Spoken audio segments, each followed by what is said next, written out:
Welcome to Flat, Cool, and Acid-Free, an Okstate Archives podcast, bringing you stories about Oklahoma State University and Oklahoma.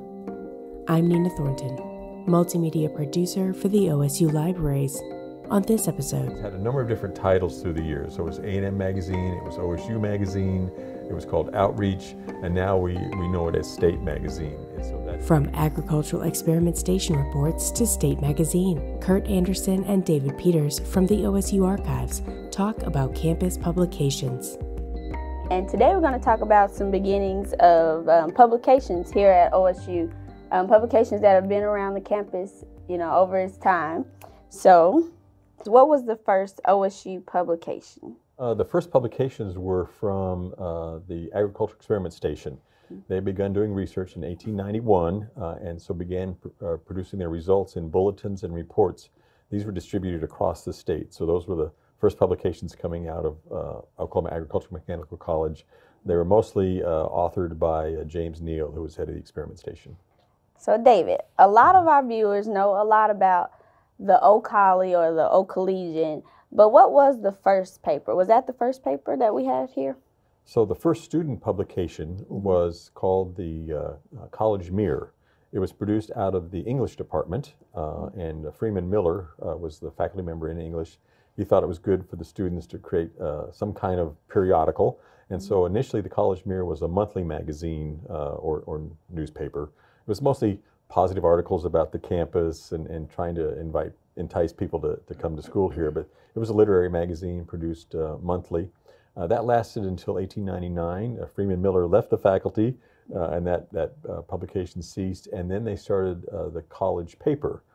It was a similar format. It was also a monthly, but this time rather than being out of the English department, it came out of the print department. They'd had a print department, and they wanted to continue having exercises for people to engage in printing, typeset printing. So they produced the college paper then for about 5 or 6 years. Then about 1906, 1907, a newspaper, well, it was still called the college paper, but the seniors took the last issue that year, and the senior colors that year were the brown and the blue were their colors. So they named the publication the brown and blue. So the last publication of the college paper was known as the brown and blue. The next year, the college paper continued on. The seniors were given the last issue, and they called it the orange and black. And so their issue, that was about 1908 or so, was called the orange and black after the school colors rather than their class colors. And from then on, the college newspaper was known as orange and black until about 1922 or 23.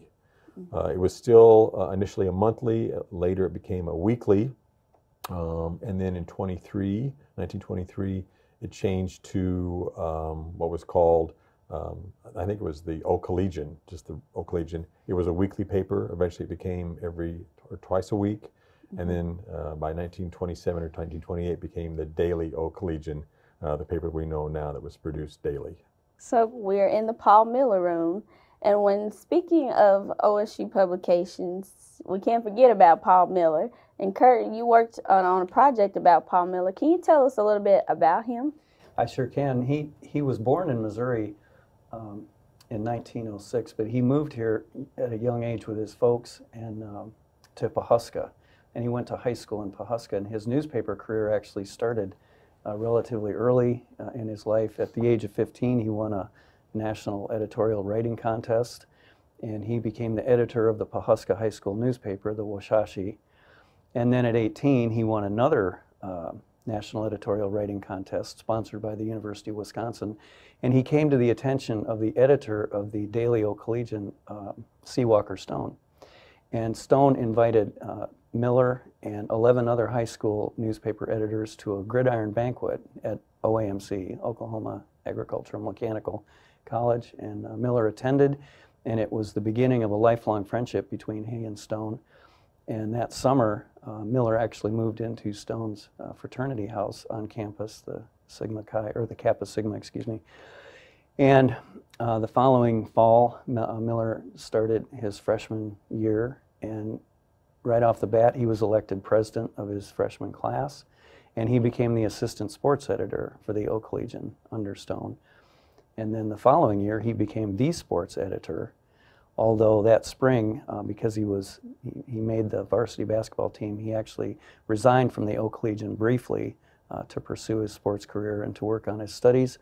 But then the following spring after that, he became the acting manager of the Oak Legion and then the manager by March 1926. But he had to win an election to be the editor of the paper, which he lost, unfortunately, and it forced him to drop out of school for financial reasons. And from 1928 to 1930, he moved to Norman and became a student at the University of Oklahoma. But then he returned in 1930 at the request of President Henry Bennett, and he became the director of the Department of Information and Services, which was responsible for disseminating news articles about OAMC to papers around the state. And then in 1932, even though it was prior to his graduation, he left and joined the Associated Press, and he would have a career with the Associated Press for the rest of his working life. And I know the journalism building is named after him as well? Yes, it sure is. After he retired, he and his family donated money for that, and it was named in his honor. Good to know more about him and his life. What is the longest running OSU publication? Which, is that the Oak Collie or? That would be the Daily Oak Collegian. So it started, I believe, 1927. So it's got roughly 91 years. The second one would be the College Yearbooks. It ran from 1910 to 1991. So it had a run of 81 years. So that would be the second longest. But the Daily Oak Collegian is our current longest running student publication. How are OSU publications archived? So we have the original paper copy of, I believe, all of the publications, beginning with the Agriculture Experimentation Reports, the College Mirrors, College Paper, all of those. We have the original. We have original copies of all of those, plus the yearbooks. We have copies of all of those. So we have a fairly complete collection of those, and then some of those are available in digital format. For the college newspaper, for the student newspapers, we have a small gap in 1922, 1923. It was a difficult year. We had 4 presidents of the college that year, and a number of issues. We don't know whether it's quit production or we just don't have copies, but we do have a small gap in that period. But otherwise, we should have everything here, and they're all contained in archival boxes, and there's indexes for them. But then you can find that information elsewhere, and we can talk about that later if you'd like. So, yeah, we've talked about the newspapers and the yearbooks, or you mentioned the yearbooks briefly, but what other publications have been on the campus? The college paper, so the College Mirror was started really by Freeman Miller. He left in 1899. The college paper then was started really by Angelo C. Scott, who was a former English department faculty member and became president of the college in 1899. When he was replaced in 1908 with statehood, the statehood would happen in 1907 in November, but in 1908 he stepped down. And the next guy that came in, John Connell, came out of a publication background. And so he's the one that encouraged then the last college paper being used by the seniors as a kind of a yearbook or a summary. But he thought there also should be a yearbook. And so he kind of split off from the newspaper the yearbook, and so that's when the yearbooks began publication in 1910.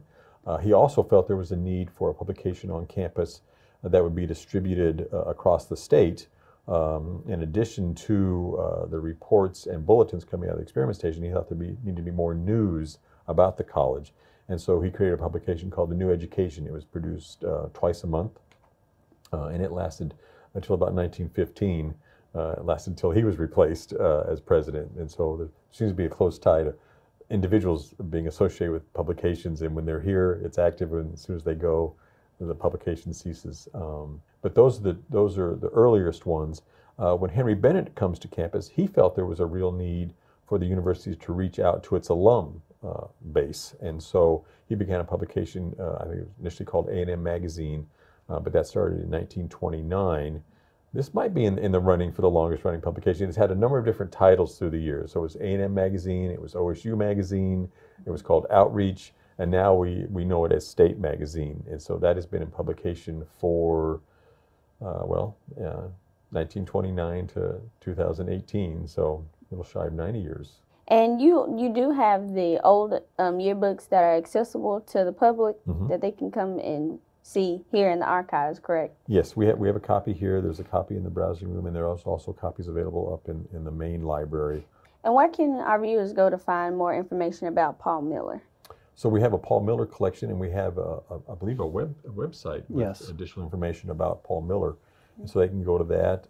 Dr. Anderson has done an excellent guide for the research materials that are available there, and we have indexes to all of that material. And so we're glad to help people explore the life of Paul Miller. What is the shortest running publication? I'll go with the brown and blue, one issue. Okay. Now, one we haven't mentioned would be the Aggivator.